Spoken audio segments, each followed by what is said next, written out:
In this lesson, I want to give you an idea of what exactly your job will look like when you do get hired by an animation studio and become a working background artist. On a day-to-day basis, a background artist is not necessarily creating big environments and digital paintings. It's really more likely that you'll be painting backgrounds based on a given environment. You're still creating new artwork, but your paintings will be based on existing work. So essentially there is a separation of duties between something like a concept artist or an art director, a layout artist, and a background painter. The art director is usually going to be the artist who comes up with the overall look of the show, and that's someone who will be painting the main key locations. Key locations are the really big paintings that determine the colour scheme, the mood and atmosphere. They're usually the wide-angle shots of each of the locations where the story takes place. On some productions, now not all of them, but on some productions, a different person called a layout artist might be called upon to draw up detailed line work of these important scenes.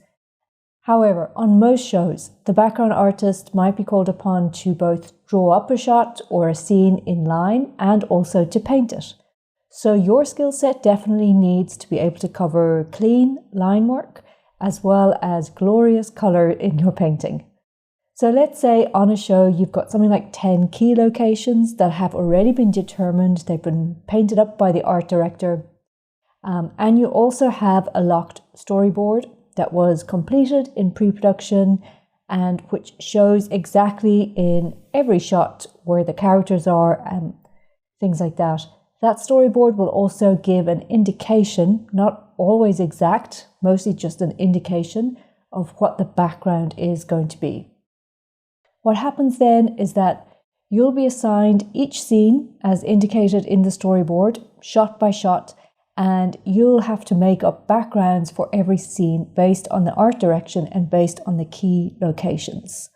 For example, in this shot here, this is a key location of the pirate cabin on board the ship, but in the storyboard, there may be a shot, say, of this corner, so you'll need to be able to visualize it from that angle, make a line drawing of it, show it to the director, get it approved, and then paint it up using the colors and the assets that are already created in this main painting. As a background artist, you'll also need to be able to quickly make changes and revisions to your work. And that's a key part of the job. In the workflow, it'll usually go something like this. You take one day to paint up a background. You'll then send that background off to the art director to approve it. You'll mark it as done on the call sheet.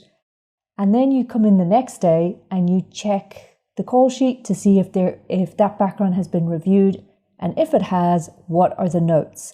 So there might be some notes like, move the table to the left because the captain has to have more room to walk in. Or you might get a note that says, this background doesn't hook up to the previous one because it's from the wrong angle. And then you'll have to change that.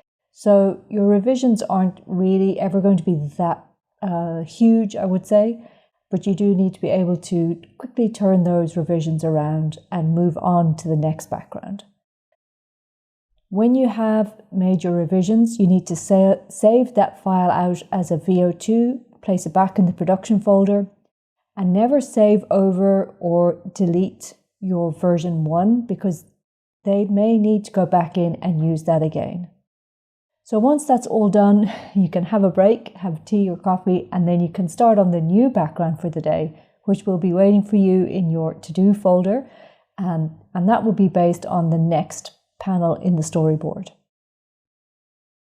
So that's a very brief overview of the job spec of a background artist, and I hope that demystifies or clarifies certain aspects to the job. Essentially, when you're starting out as a background artist, you are working with predetermined paintings, predetermined concepts. So you're never really creating completely from scratch. But in your portfolio, you do need to demonstrate to a production house or a production studio that you can draw something from scratch, you can make conceptual art, and you can visualize and create a brand new background based on just an idea. And that's hopefully what we're going to achieve in this course together as we move through making the background of the Viking village. But before we get to drawing and painting the Viking village, I'm going to go over some of the very key principles that you should always have in mind. So when you're ready, I'll see you in the next lesson.